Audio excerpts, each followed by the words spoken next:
Here you have my nightlight prototype, which is a Firefly forest. On the left hand side here you have a photocell.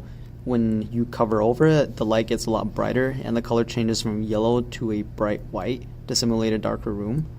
Once it detects that there's enough ambient light, it turns back to that dimmer yellow. So here you have the pressure sensor, which is just 2 sheets of aluminum foil folded up. Let me just hook it up real quick. So after connecting both sides of the aluminum foil, the light fades quickly from maximum yellow brightness to the lowest yellow brightness.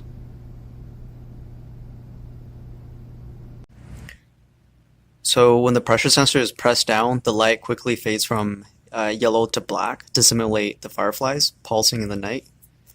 If we disconnect the pressure sensor, it remains as a bright white light because there's low ambient light around here.